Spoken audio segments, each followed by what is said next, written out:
Hello, Jersey Hoopheads, and welcome back to Jersey Jump Shot, the first and only podcast dedicated exclusively to college hoops in the Garden State. I'm Jerry Carino. This is my 21st season on the beat. My co-host Steve Edelson couldn't be with us today, but you know who is with us? Binghamton head coach Levell Sanders, who scored 1,400 collegiate points as a Seton Hall guard from 1994 to 98. He was teammates with both Dan Hurley and Shaheen Holloway. Levell earned second team All Big East honors as a senior and went on to play and coach the game in Europe for 20 years. He was a star player and a rising star coach in the Czech Republic before another Seton Hall guy, former PJ Carlissimo assistant Pat Elliott, named him the head coach at Binghamton. This is Levell's fourth season at the helm, and the Bearcats have climbed from bottom feeder to middle of the pack in the America East Conference. On Saturday, while Holloway and Hurley were going at it at the Rock, Levell was across town facing NJIT and Grant Billmeyer, another Seton Hall guy, and Binghamton prevailed in overtime. Levell, welcome to Jersey Jump Shot. Jerry, appreciate it. Thanks for having me. 2 overtime games, huh? 2 overtime games. I mean, 2 wild ones. So let's start with yours. You guys rallied from 4 down in the final minute, kind of like the Hall did against UConn, and in regulation, and then you beat NJIT in overtime. How did you do it? And how did your guys do such a good job of defending, NJIT's talented young guards who shot just 8 of 33 from the field? Yeah, I think it was, usually a lot of those games when you are up, we were up, I want to say 13 with like 12 minutes to go. And we lost the lead. I think they went like on a 22-5 run or something like that. But when you lose those leads going into overtime, a lot of the times, you kind of get blown out of the gym. So I was happy we were able to kind of settle down and get back in the game. A lot of it was just, executing on both sides of the basketball. I thought offensively, we found something that was working. We were going to our big guy inside, and he was scoring and making plays. And then we were, I think we played a little bit of zone against them, which, didn't really allow their guards to kind of like get into the flow and kind of play the game that they want to play. But a lot of times too is like, Francis and them, they miss some shots also. I hate when coaches get on these shows and they say how great a defensive team they are. And then you look at the game and, the opposite team had a million open shots and they just missed them. So a lot of it is, was executing the game plan, but also I think, those guys had some open shots that they just missed. And that's basketball, right? What's it like coaching against a fellow Hall alum, Grant Billmeyer? Grant's younger than you are, but you know him well, of course, in the league and through the Seton Hall brotherhood, so to speak. What's it like coaching against him, Levell, and what kind of challenges do you both face, recruiting to universities with high academic standards, which is really the case across your league? Yeah, I don't think it's I think our standards, at ours in the NJITs are probably the highest in the league. That's right. I don't even think Grant them can get transfers in, if I'm not mistaken. They correct, yes. Well, coaching against, an alum is always interesting, because you're always pulling for those guys when you're not playing against them or not coaching against them. And so, right. It's one of those things that's kind of bittersweet when you do win. I think Grant is doing a tremendous job with his team. He has a young group, and if he can keep them together, I think his team will really be good for years to come. But yeah, the academic part is just it is what it is. It's so much harder for us. I think we have to cast a wider net, because a lot of times, your first or second option, maybe third option, not going to have an opportunity to get in. Now, the transfer portal has helped us a lot because we can get transfers in, and so that's helped us out. But it's a lot harder for us to get high school kids in because it's just the standards are really high. Interesting. You do have some grad transfers on this year's team. I'm going to ask you a question I've asked everybody, and I think you and I have discussed it. I've asked Shaheen. We've asked Grant on this podcast. I've asked Dan Hurley, Donald Copeland. Why does Seton Hall produce so many coaches? 5 right now, head coaches in Division I. Only Duke has more former players as D1 head coaches of all across the country. Why is this the case, you think?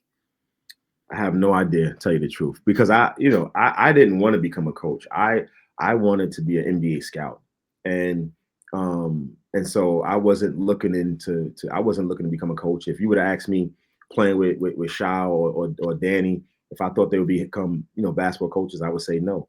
I didn't think that they would become basketball coaches either. So I don't know why it is. I think the one thing I can say is that I think it's when you go to a place and you play for really good coaches. I think it gives you an opportunity, or it gives you a leg up. I had the opportunity to be recruited by PJ.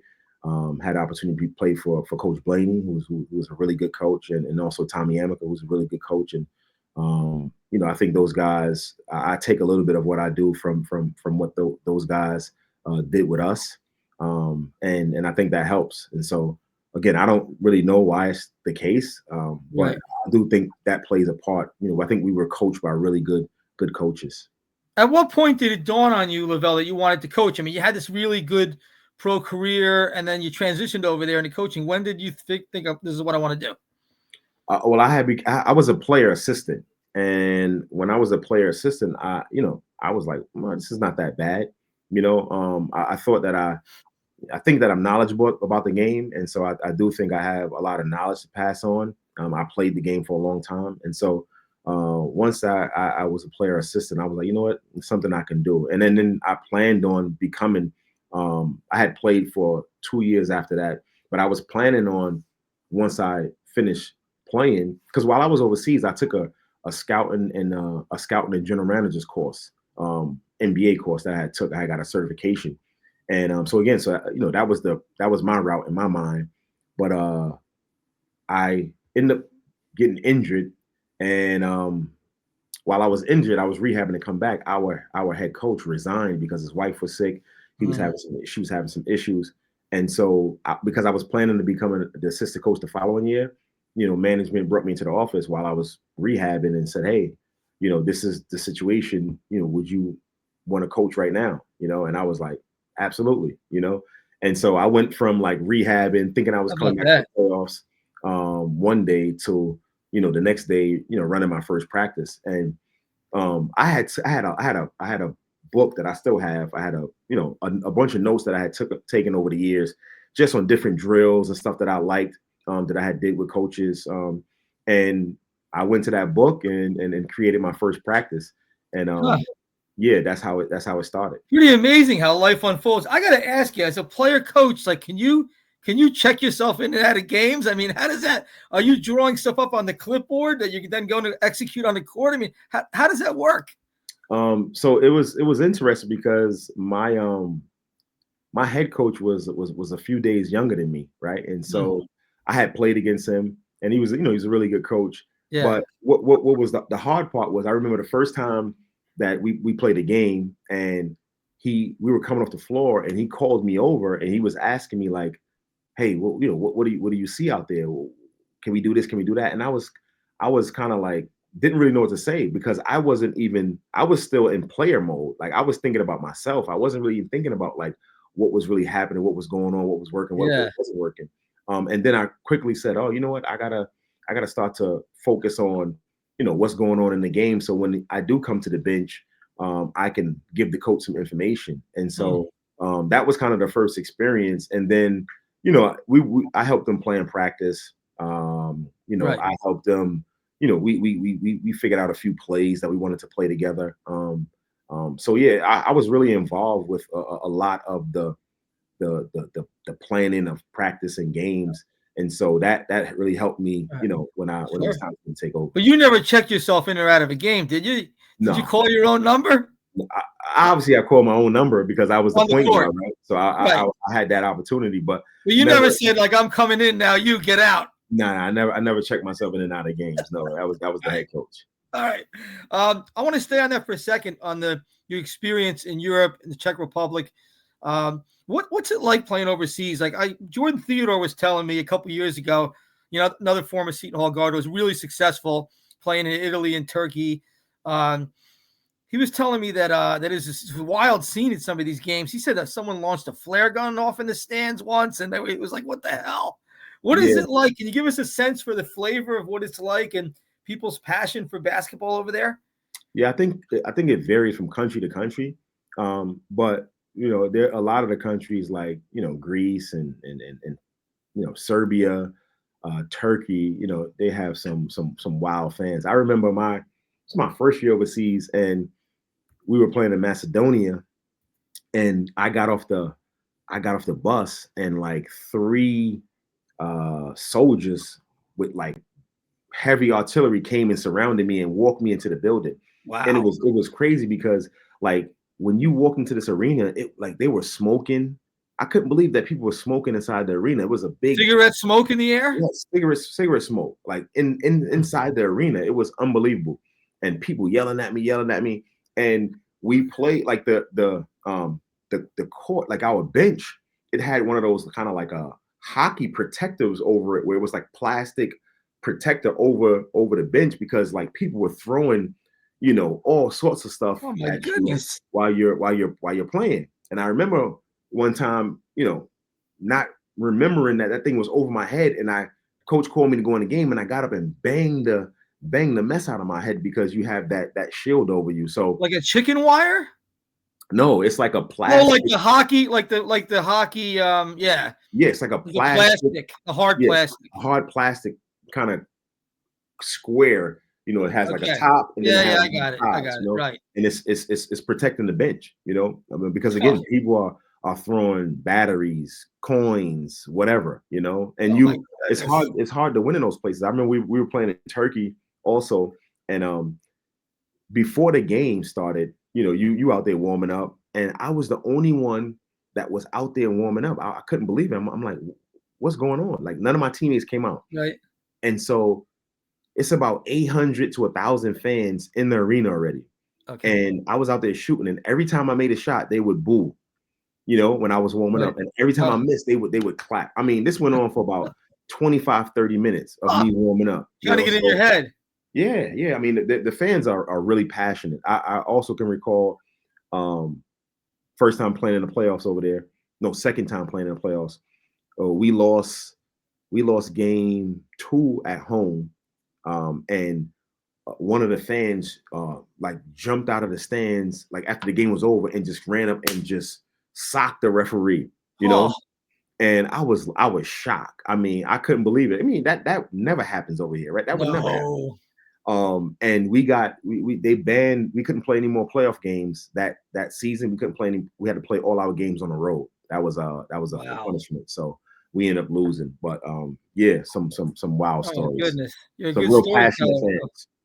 Yeah. So listen, anything, and we think of college basketball and passion, but that's some next level stuff. And that's why, I don't know if you remember the clip when it was a playoff game, and one of the reporters was asking Jokic about going to play at Miami or somewhere, and he was like, "Brother, I'm from Serbia." Like you haven't seen passion until you go watch a Partizan Belgrade team, and 19,000 people are singing in unison and shouting and have flares and all those kind of things. Goodness, that's great stuff. How many languages do you speak? I can only speak Czech. Okay. You fluent in Czech? I wouldn't say I'm fluent in Czech. I can speak Czech. I understand pretty much everything. But I wouldn't. I can speak Czech, but I wouldn't say I'm fluent. Okay. All right. Let's go back to this past weekend. You finish up your game earlier than the game at the Rock ended, and were you able to catch the end of the game? How did you hear about the score? I mean, you got a lot to do as a head coach, but when did you find out what happened, and what do you make of it? Well, I had about 20 tickets. So I had 20 people there, family, and all 17 from Seton Hall and 3 family members. So I was in talking to them, after the game, after I did, all my media obligations. And then I was talking to them. And so because they're Seton Hall people and they're also really good friends with Shaheen, we were kind of sitting there and they were like, yo, it's an overtime. It's 59-59 or whatever the score was. So we're sitting there, I'm talking to them and we're kind of like following the score. And then I get to the bus and one of my assistant coaches was like, hey, like Seton Hall won. And that's how I found out on the bus. But we were following the score. So I didn't really That's get a cool. chance to see it or anything, but was definitely following the score. What do you make of that, them winning that game? And what do you make of what's the sort of what they've gone through this season? I know you try to follow it as much as you can. Yeah, I think I saw a report from you or somebody saying that Shaheen has spoken a lot to Danny this year. And Right. I think I've spoken to Shaheen more this year than in the years past. And I think it's just because I just kind of feel like I just want to make sure he's good, because I know he's going through a lot. You know, I know how passionate he is. I know how much he wants to win. And so I'm always checking on him now just to make sure he's in a good place. And obviously he's disappointed, but I told him I spoke to him after they lost at home to no, they lost on the road to DePaul. And yeah, it's pretty bad, pretty ugly loss. Yeah, the one thing that I told him that I really admired was that, like, he coached the whole game. Like, he didn't. I mean, it was like towards the end when he sat down, it was like maybe like a minute or two left. But I really like that he coached the whole game, and he was like, man, where we from, we don't give up. So it's a tough situation. It's if you don't have right now, Seton Hall is building a practice facility, right? And I feel like that's so 10 years ago. Like, nobody cares about a practice facility. Right. Nobody cares about what facility you have. They care about, like, if you have NIL money, and it's unfortunate because I think, the NCAA didn't really step in and do a really good job of making this NIL. And this is really pay for play. It's not NIL at all. It's, right. I'm going to go to your school and you're going to give me $900,000. It's not because you can help my company make money or whatever. It's because it's pay for play. Right. And so it's unfortunate, but it's the haves and haves not right now. And in the schools that don't have the NIL money are not going to do as well. And the teams that have it will, and that's just how it is. I know Shah has really appreciated, you guys reaching out to him. He made a reference to that after the game Saturday, when he said so many people from his past have reached out to him. Danny, obviously, because the game was against him, but have reached out to him with encouragement and tell him they have their back. I know that's meant a lot to him. What was, you were teammates with both Dan. He was Danny back then. He's Dan now, but he's Danny to us, right? Who have been around a long time. Right. What was it like being teammates with Danny and with Shah? How are they different? How are they similar as backcourt mates? Well, I mean, the big difference is that I knew Shah before Seton Hall, and I met Danny at Seton Hall, and so Shah and I had a closer relationship. How were they the same? I think they were both super competitive, and they were super confident in their abilities. I think that's the one thing that I remember about both of those guys. They both were, funny and jokesters. How were they different? I don't think there was a lot of difference. They both were, again, really good players. Obviously, Shah was more heard as a basketball player, just because he was a McDonald's All-American and MVP and all those kind of things. Coming from both from inner city, Shah from Queens, Danny being from Jersey City. So there's a lot of similarities. There's more similarities than differences. But I just really enjoyed playing with both of those guys. Danny, my first 2 years coming to college and really not really knowing what to expect. I hung out with Danny a lot. He took me to my first party. I think I went to my first baseball game with Danny. I remember they had the kid, Matt Morris, who was a pitcher at the time. And became a big time pitcher in Major League Baseball with the Cardinals and other teams. By the Cardinals, yep. And Danny knew him, and so I got introduced to Matt through Danny, and I went to my first baseball game. I didn't really follow baseball much, and then I became a Yankees fan because everybody was rooting for the Yankees. But hung out with Danny a lot. So it was really good. Those years that we had, and then like I said, Shah, all throughout the recruiting process, we spoke a lot. It's funny because I actually told Shah, I don't even know if people know this, but I actually told Shah to go to Duke. Oh wow! Yeah, I told Shah to go to Duke, and he chose Seton Hall. So that was how much did that change the course of school history, right? Right. I just thought at that time it was a great option for him. But I mean, I'm happy that, he came to Seton Hall. We had an opportunity to play together. I think our relationship, got a lot stronger being at Seton Hall. I remember when I remember going overseas. I first went overseas. I think the first time I got paid, I sent Sha some money back.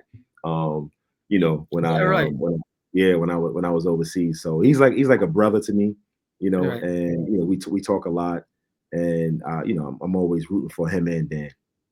Good. This is a great interview. A couple more quick ones, and I know we're running a little over your time, but I really appreciate it, Levell.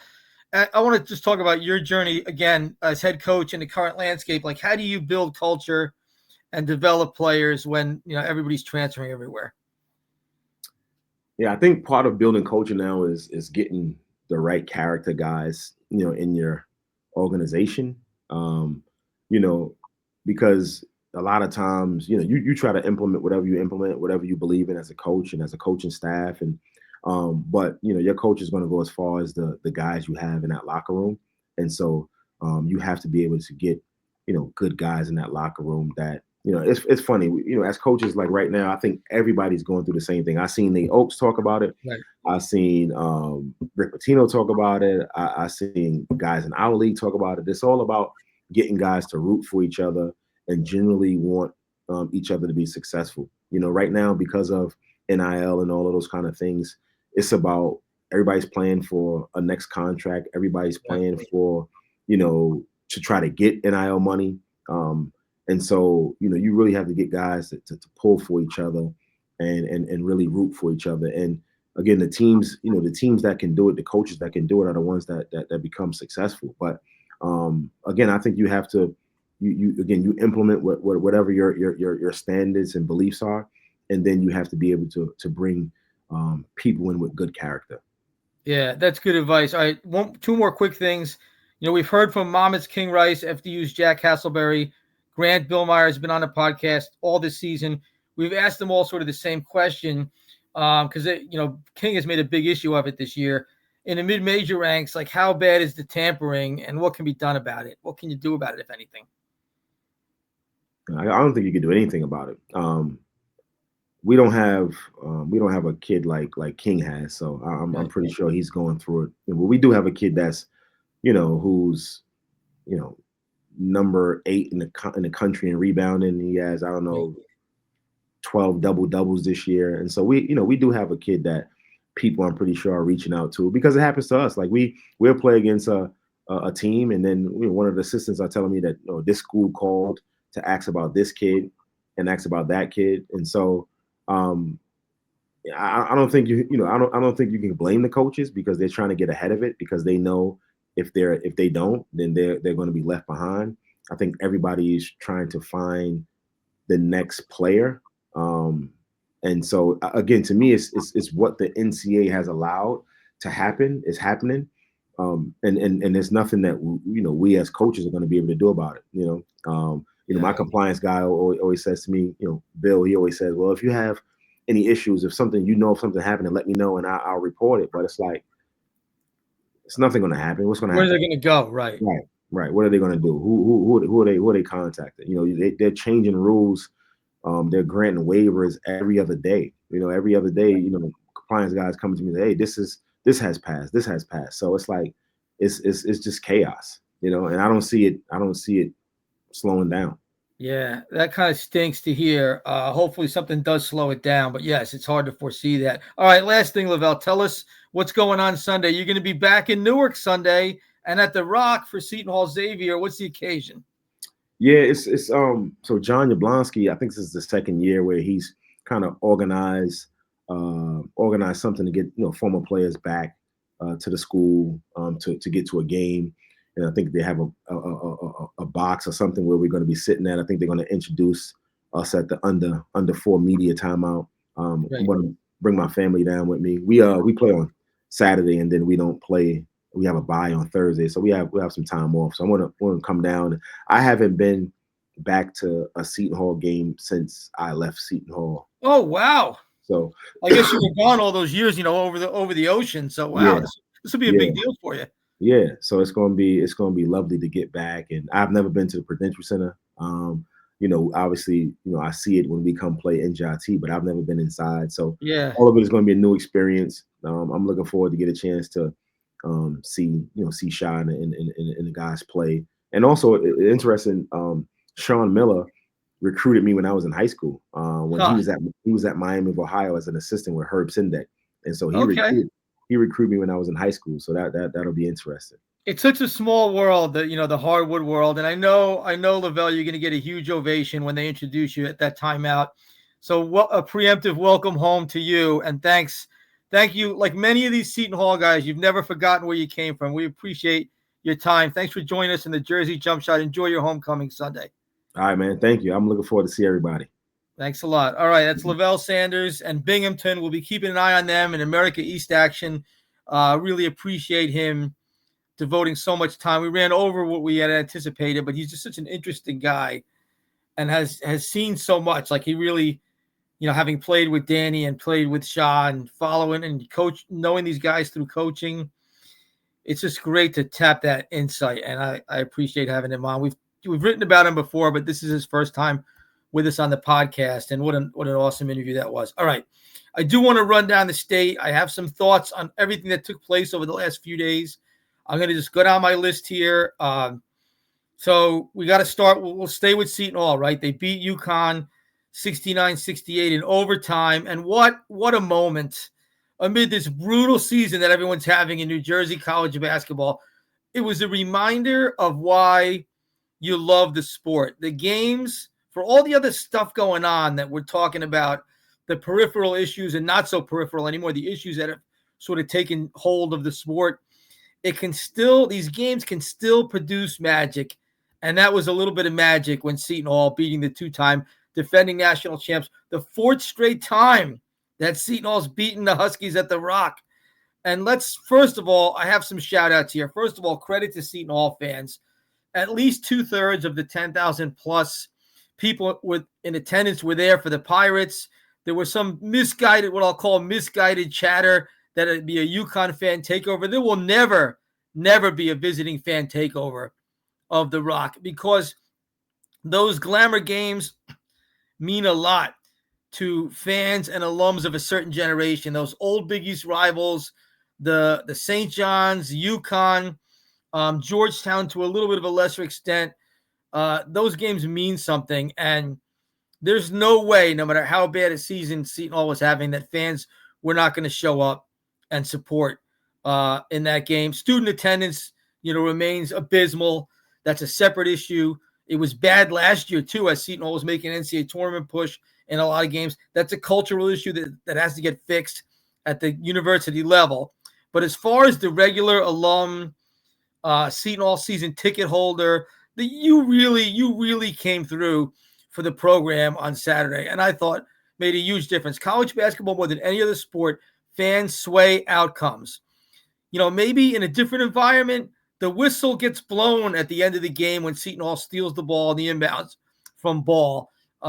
Maybe that changes. So, I really do believe fans can lift a home team sometimes. And listen, Shah has never said these words to me. I'm not reporting that he said this. I'm just trying to think in terms of what he might be thinking. And I do wonder sometimes if he wonders, like, what did I get myself into?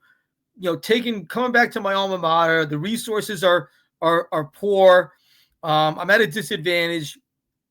And I feel like last year's, the fan showing in the NIT in Walsh Gym, the fan showing Saturday against UConn, if Shah ever wonders that, I'm not saying he does, but if it ever seeps into his mind, this is a reminder of why he came home to take the job. Moments like that. And he shared a poignant personal moment after the game with the reporters when he said he's been getting emails, text messages, and comments from fans saying, "We have your back." And, the fellow alums like Levell Sanders and Dan Hurley texting him and saying, because they're, they want to see him succeed at their alma mater too, saying, stick with it. You can turn this around. That means something. This is why it means more to coach your alma mater. because of moments like that. In another season, a fan base might have totally abandoned the team, but the fans were there. And so this is why, and Shaheen Holloway is not Chris Mullen. He's not Patrick Ewing. He's not just an alum who was a great player. He's also a proven college coach. And you saw it all kind of come together Saturday. And one thing that Shah did in that game that really impressed me, that we really didn't know about until after the game. Yes, he had his team playing super hard for the whole game, including the last minute of regulation overtime when it seemed like the game was lost. They never quit. But what he really did was he empowered the players to speak to the team before, at halftime, after the game, during timeouts. The players were the ones who did the talking. It was, tell me what you want to do next. Tell me what you want to say to your teammates. That's not something he's really done a lot of in the past. It was a nice piece of coaching to empower those guys, and I felt like it did. That definitely, I feel like that influences maybe how a team plays, an attitude. So you're always learning as a coach, right? And Holloway, he's going to learn a lot from this season, these hard times, a lot from this lesson of a season that he's having. And that was just a little sign that he did something different, and give him credit because it, no question, unquestionably worked. A couple other shout outs. Dylan Adaiwusu comes back from injury. What a difference he made. They're a different team with him in there. The most non-competitive games that Seton Hall's had, the blowouts against St. John's and the Butlers, when it looked like they just were thrown in the towel, Dylan was on the sideline for those games. His experience matters. His hustle matters. The guy's tough. He's old school tough. Seton Hall's defense that was so good against UConn, he was sort of the tip of the spear for that defense. And, of course, him making the game-tying shot was a nice reward for his hustle and a really nice moment in a 2-year career where he's given a lot to Seton Hall, helped them win the NIT last year. So there's going to be a senior night. You know, senior night is kind of non-existent anymore with these guys come and go, but there's a guy who's given 2 years to the school and is deserving of his applause on senior night in a couple weeks. Did Seton Hall get a little lucky with some bounces? Of course, a missed dunk that caromed out. But they also out-hustled UConn, and when you do that, you earn your own breaks. I want to say a word about God's will. Ariarene, I hope I'm saying that right. Growing up before our eyes, this is a freshman center who dominated UConn inside. Think about that. The guy's a true freshman. He's only been playing basketball for like 4 years. He out-hustled. I mean, it's so hard to find an impact center in this sport. They're so costly in the portal. So to have a guy like that make major strides, you give props to assistant coach Rasheem Davis, who is instructing him in his development. On the development side, God's will mention that in the post game. Give props to him. But you have a guy who's now coming on strong and has a chance to be a real impact Big East center that is homegrown now in your program. This is a guy you have to keep in your program. I would say he's of the close to the highest priority when it comes time to do player retention in a few weeks. By the way, the Big East should have given God's will the rookie of the week. How many times does Liam McNeely need to get it? 6, 10, 20? He had like 100 turnovers against Seton Hall. Should have given it to God's will, who had a nice game and had the week before been coming off a nice game against Georgetown. But alas, he didn't get it. Doesn't matter. He really showed you something. Scotty Middleton, tip of the cap to him, who has accepted his role coming off the bench and played so hard. And again, the basketball guys rewarded this guy with a winning tip-in of his own miss off his own steal at the end of the game. Really the heroic moment at the end. He's been a Shah favorite. Shaheen Holloway has said numerous times how much he really likes Scotty Middleton. So again, there's a guy, this guy's only a sophomore you could build with going forward. Anyone who wants to clear Seton Hall's roster out and start over, I think that's the wrong approach. You need some continuity, and there's so many young players in this program right now. You want to try to keep that young core together and get them better. And then, of course, you have to add the right impact players. Are they going to bring back 10, 12 guys? Absolutely not. Of course not. But can you bring back, 4 or 5, a handful of these young guys and build around them with impact players from the portal? Yes, that's the path here for Seton Hall, and that's what they will attempt to do, I'm sure. Will they be able to do it? We're going to find out when the curtain goes up on portal season in just a month or so from now. One last thing about the game, I thought it reminded me of the 2013 game where Seton Hall also was on a 9-game losing streak, just like this team.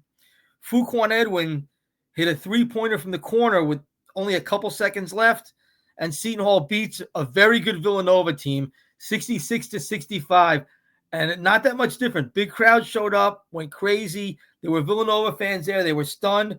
There were kind of some shades of that, and I thought of that too late to include in my article on the game, but I thought of it because, that was the low point for Kevin Willard's regime, and Willard sort of learned from that year and adjusted and learned, and they were, it was one of the turning points in his time there. And so Shah, I'm sure will learn from this too. I just feel like in talking to Seton Hall fans, and I went to a gathering at Fernandez's Steakhouse after the game where there were a bunch of Seton Hall fans. Some old friends of mine were there, and I just felt like it was a moment where, it was a memorable moment in a lost season, but it was also like maybe we're not doomed forever.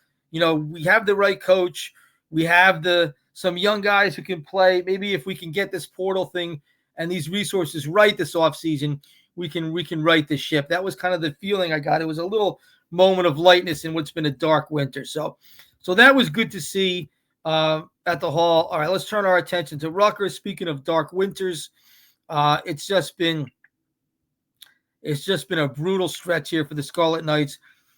After you thought you saw some light, some potential spark, and a tremendous home win against Illinois, then the loss to Iowa at home where they just got carved up in the second half, and then a loss at Oregon, just a listless loss on the left coast on Sunday night.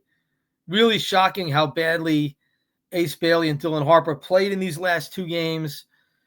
Execution errors happen with young teams, but where are the guys flying to the ball? Where are the guys diving for loose balls, playing elbows out and not letting opponents push you around? Like, that's been a hallmark of Steve Pikiell's teams at Rutgers. When Pikiell arrived at Rutgers, the program was getting pushed around. It was getting pushed around. And the first thing you saw among Steve Pikiell's teams, even the early ones that were not talented, the guys pushed back. And then when the program became good, it was based on guys like Geo Baker and Caleb McConnell and Ron Harper Jr. and Miles Johnson pushing back. Okay. They were tough on defense. They pushed back. They rebounded. They fought back. They dove for loose balls. They got floor burns. Where is that right now? Even last year's team, which was bad, a bad Rutgers team, couldn't shoot at all.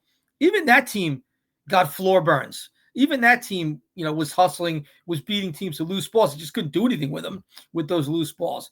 So that's been an MO, and I feel like we've seen like that in fits and starts this season. With a young team, it takes time to get. It was totally gone the last couple games, and it was stunning to see.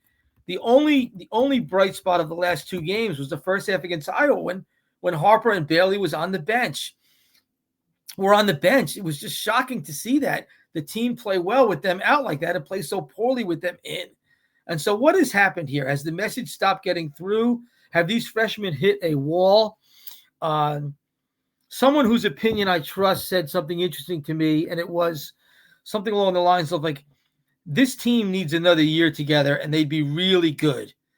These guys have hit a freshman wall, and while no one doubts that Dylan Harper and Ace Bailey will be really good pros and deserve to be drafted when they're going to be drafted, as college players, as winning college players, they're just not there yet. And so they need another year in college as to be winning college players, not to be good pros, good pro prospects. And obviously they're going to go and become pros very soon, and understandably so. But that was kind of the message someone whose opinion I trust said to me.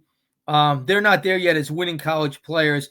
How much of that is on the coaching staff? How much of that's on them, the teammates, the roster around them? All of the above, for sure. All of the above. But it's a shame that it's come to this. And, one thing fans will not accept is their team not playing hard. Rutgers in these next 5 games needs to get some floor burns and play harder. And especially those two guys, they need to show a little more urgency or whatever it is that's been missing. You do wonder, if Dylan's been worn down by the injuries and the illness. It's hard to say really on the outside, but Will they make the Big Ten tournament? That's the question now. I mean, this is like you have to do this, make this tournament to save some face. Washington, at Washington at the ridiculous tip time of 10:30 p.m. I mean, the Big Ten just, are you kidding me with a 10:30 p.m. tip on a Wednesday? I mean, it's just ridiculous. Then they have USC at home, at Michigan, at Purdue, Minnesota. Rutgers has to win 2. They have to beat Washington. I feel like if they lose to either Washington or Minnesota, they're vulnerable to being at a tiebreaker disadvantage. So they don't have to win both of those games to make the Big Ten tournament, but to take the hands out of any weird tiebreakers and make sure they get in, they should win. They need to win both of those games. That starts with playing a lot better and a lot harder for 40 minutes at Washington on Wednesday night. There'll be time for us to talk about what Steve Pikiell needs to do with his program going forward. A GM, we've talked about this, an offensive assistant, we'll get into that. He'll have to re-examine some things going forward with his program and this. How can he best adapt to this new age? We know he coached well and built good programs in the last age. It's a new age. How can he adapt? Like, that's something we will get into. But in the immediacy, Rutgers needs to make the Big Ten tournament. It will be a huge embarrassment if they don't.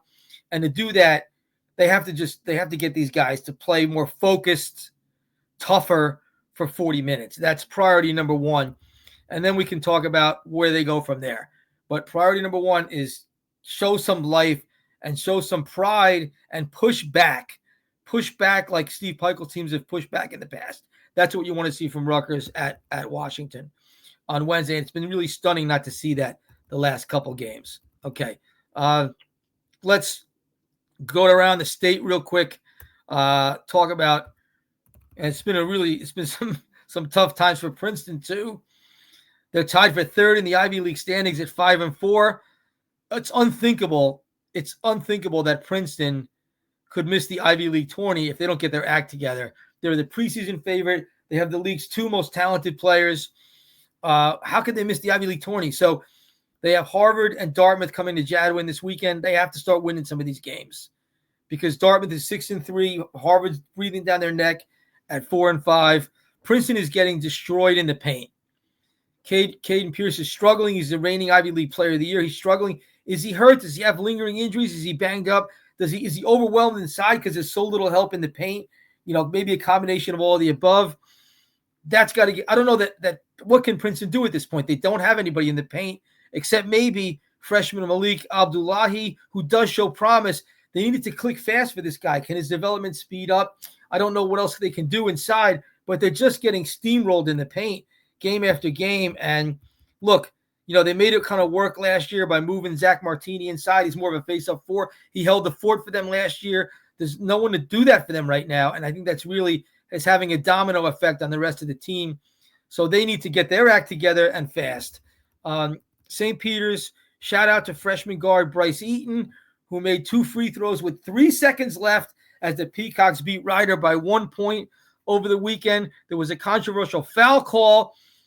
Eaton was bringing the ball up the court and fell. It looked like the Ryder defender took a step into his path and impeded him. It was close. It could have gone either way. You could see a referee swallowing the whistle there or letting him play on or blowing the foul. Pat Driscoll blew the whistle.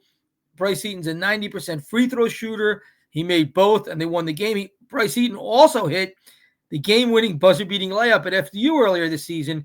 He's averaging 10 points a game. Really nice freshman guard for St. Peter's to maybe build on if they can keep him.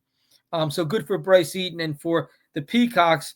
We don't think much is going to happen for our Jersey MAC teams this year. We are keeping an eye on Joey Gallo and Merrimack. Joey Gallo, of course, is from Milltown, Middlesex County guy, and John Dunn, former Seton Hall assistant and St. Peter's head coach at Marist. Their teams are contenders to win that league, so we will be following those guys for sure.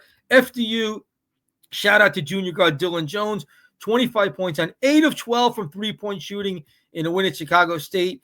He's shooting 40% from deep and 90% from the free throw line this season. Dylan Jones, remember that name. With 4 games left, FDU's in 3rd place in the Northeast Conference with a 7-5 record. They're on track for a home game in the conference tournament's quarterfinals. There's only 4 games left, so every game really means a lot for FDU to get that home court advantage. Can they get that and make a run? Maybe it's possible. Right now, it seems like we're going to go the first time in 10 years without a Jersey team in the big dance, which would really suck. I do think FDU has a puncher's chance. Their seeding is important in that tournament. And Monmouth, after winning at Stony Brook and losing at Towson, the Hawks are in a three-way tie for sixth in the CAA standings at 7-7. So that's where we're at. The season of darkness, the season of doom. There was a moment of light on Saturday, and a reminder of why you love this game. And thank you to Levell Sanders for coming on and being so illuminating. What a guy. I hope he gets the big applause that he deserves at the Rock on Saturday. We'll be with you and hoping for a little bit more to talk about on the positive side around the state next week on Jersey Jump Shot, but we'll stay with it, and we hope you do too. Hoop heads, we couldn't do without you, and we'll see you soon.